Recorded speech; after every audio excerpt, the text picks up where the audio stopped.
I would like to pay my respects to the traditional owners of this area, the Jagera and the Yugambeh people, who have walked this land for 300 generations, and pay our respects to the elders, for they are the holders of knowledge and wisdom for our future generations.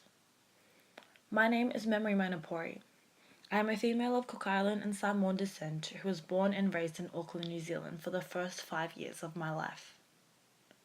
I then migrated to Australia with my family in an attempt to start a journey of our own, and eventually found home within the Logan community at the age of 12. I began my high schooling life at Woodridge State High, and from there began to recognize, observe, and gain experience with Indigenous people and their culture, values, and beliefs. Art in Aboriginal and Torres Strait Islander culture is more than just paint on a canvas. Because there is no written language for Australian Aboriginal people, their history and stories are portrayed through their artwork. Every piece of art has a different story to tell, and every simple visual plays a role in telling their story. My local community utilizes the Indigenous culture and history through the use of their artwork, which is visual all around our environment. This is evident in some of the community's hotspots, such as Logan Gardens and their concrete plaques,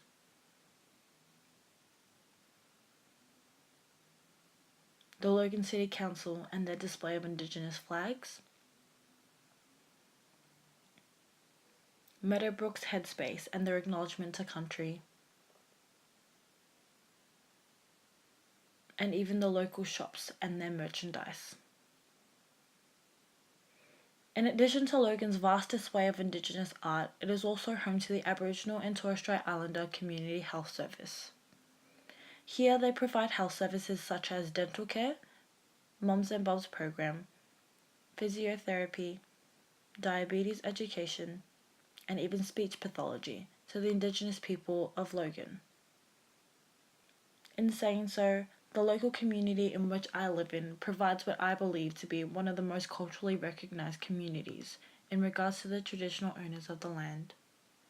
The community thrives on diversity and the differences they each have to offer. The recognition of First Australians is empowering and undeniably hard to miss. When I first moved to Australia, my family and I lived in Sydney. The schools I attended and the community I lived in showed no recognition for Indigenous people.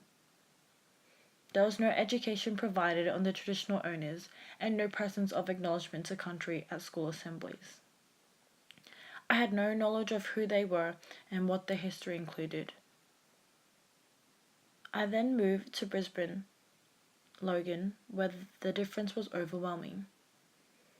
I was faced with paintings I couldn't make sense of, and people whose cultures I couldn't recognize off sight. I attended a school that educated their students on Aboriginality.